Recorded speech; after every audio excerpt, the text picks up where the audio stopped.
State level workshop Tripura Volunteer Health Association ni bakhaktei tambako eba hada chamanoti sisaremung loi khlaimung panda songsajakha o pandao manjakha sports minister Tinku Rai tei Pochim Tripura jilani Kaskokra Biswajit Sil Jorna Deborma Tripura Mahila Commission chairperson tei Srilekha Rai Voluntary Health Association ni president dokhobai Sujit Ghosh director Voluntary Health Application of Tripura ni adang baksono NTCP Tripura ni program office ni state program office ni adang jek Shukla Deborma Surol বলবো না, সংক্ষেপে কয়েকটা কথা বলি, আমি আমার আলোচনা শেষ করব।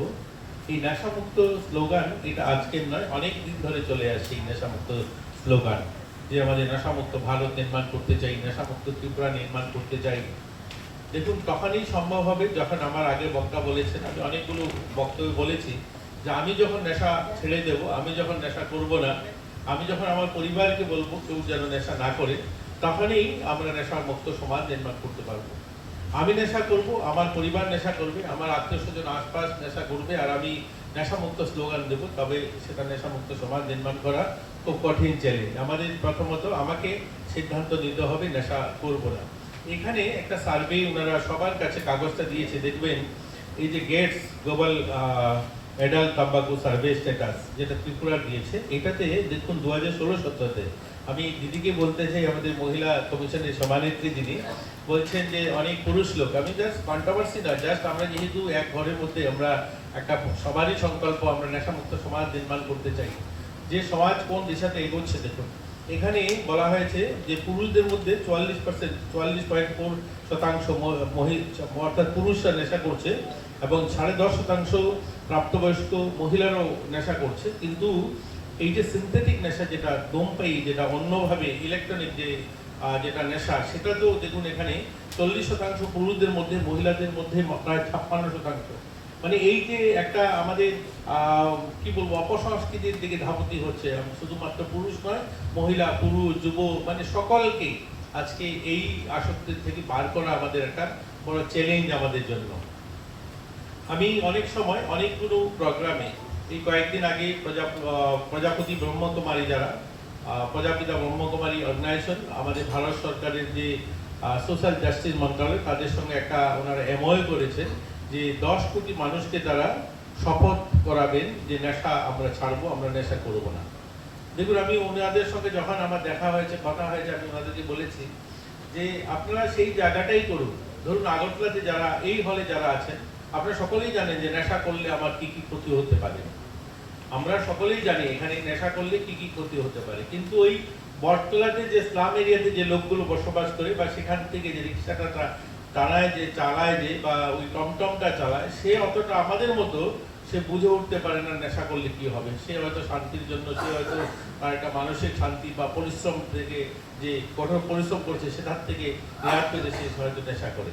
আমাকে সেখানে গিয়ে শপথ করাতে হবে। আমি যদি উমাকান্ত স্কুলের ছাত্রদেরকে দিয়ে শপথ করাই, সেটা যতটুকু তার সার্থকতা হবে আমার এর থেকে বেশি হবে কাঞ্চনপুর স্কুলে গিয়ে করালে পরে। দেখুন, এই নেশামুক্ত বা আমরা সামাজিক বিষয়গুলো যখন এই বেদিরগুলো কথা বলি না, দেখুন রক্তদানের কথা বলি, এই ভলেন্টারি হেলথ অর্গানাইজেশনরাও রক্তদান করেন। আমি একবার গিয়েছিলাম ওনাদের এখানে, অনেকগুলো অর্গানাইজেশন করে। জানেন আমাদের রাজ্যে কতগুলো এনজিও আছে? 584টা এনজিও, রেজিস্টার্ড এনজিও আছে যারা কাজ করে, সামাজিক কাজ করে। 600-র উপরে বাজার সমিতি আছে। এছাড়া সোসাইটি একটা আরো 500 কাছাকাছি এনজিও আছে। তো অর্থাৎ আমাদের এখানে প্রায় 2000 অর্গানাইজেশন রয়েছে। আমাদের রাজ্যে গ্রাম কতগুলো?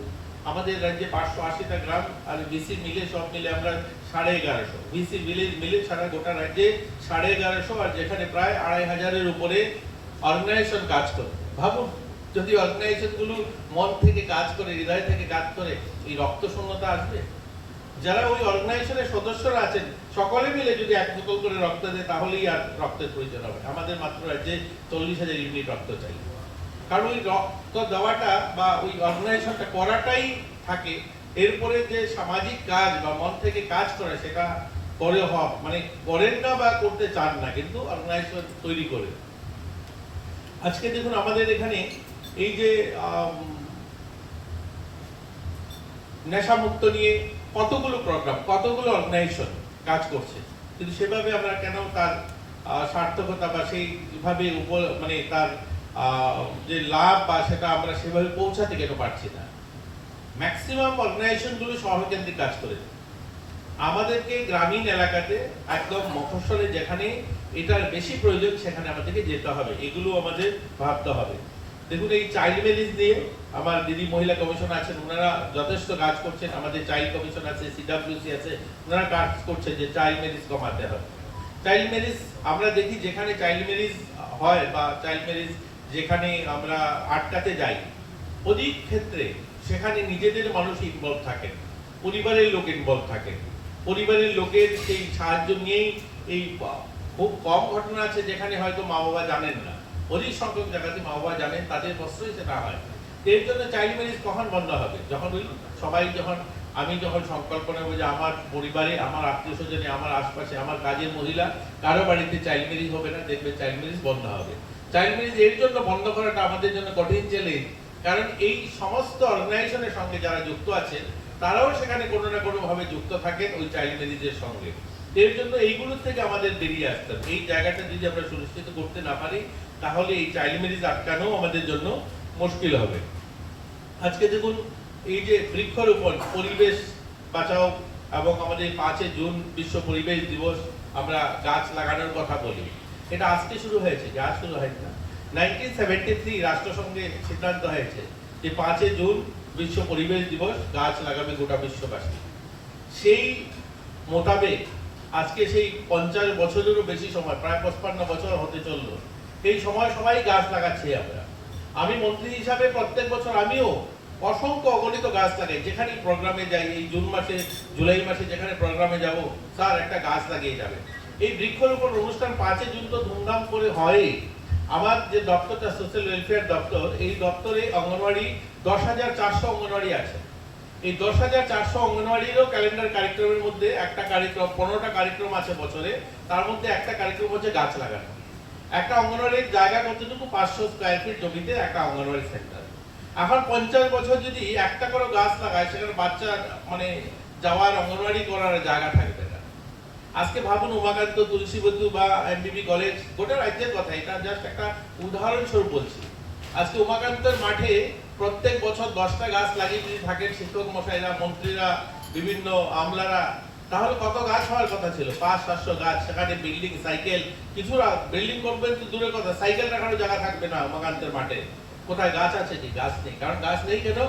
গাছ লাগানো হয়েছে, গাছ বাঁচানোর কোনো সংকল্প ছিল না যে গাছ বাঁচাতে হবে। গাছটা লাগিয়েছি, সেটাকে কি করে বাঁচবে তার কোনো পরিকল্পনা গ্রহণ করা হয়নি। গাছ লাগিয়ে চলে আসলাম, তারপরে বছর আবার গেলাম, আবার গাছ লাগালাম, এই চলছে 50 বছর ধরে। এর জন্য দেখবেন প্রধানমন্ত্রী কিছুদিন আগে একটা স্লোগান দিয়েছেন, গত বছর বলছেন মা কে নাম এক পেড়। এই মা কে নামে এক পেড়, অনেক বিশিষ্ট জনেরা বলছেন এটা আবার কি, এটা আবার কোনটা ড্রামা করছেন, মা কে নাম পেড় কেন?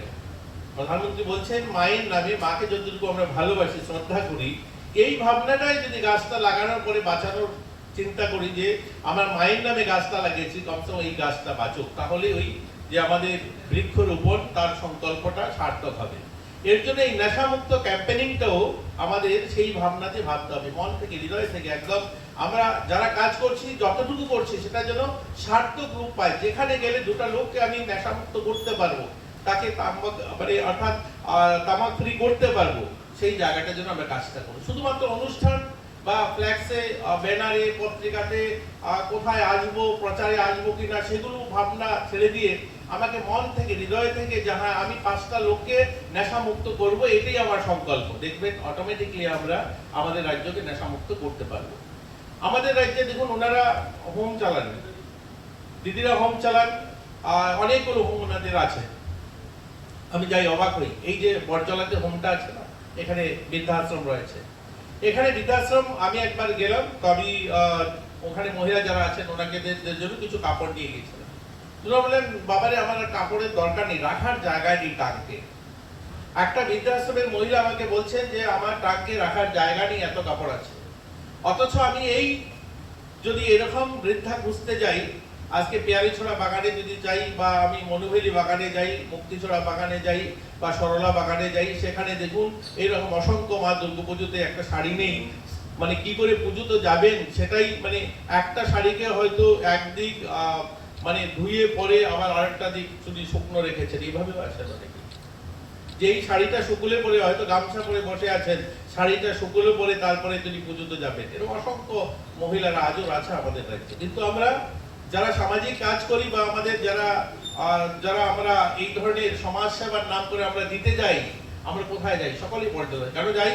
যে সেখানে গেলে পত্রিকায় আসবে, দৈনিক সংবাদ, স্পন্দন, প্রতিবাদী কলম, সকলের সেখানে উপস্থিতি থাকবে, সেখানে পত্রিকাতে ছবিটা ওঠানো হবে, পরের দিন পত্রিকার পাতায় আসবে।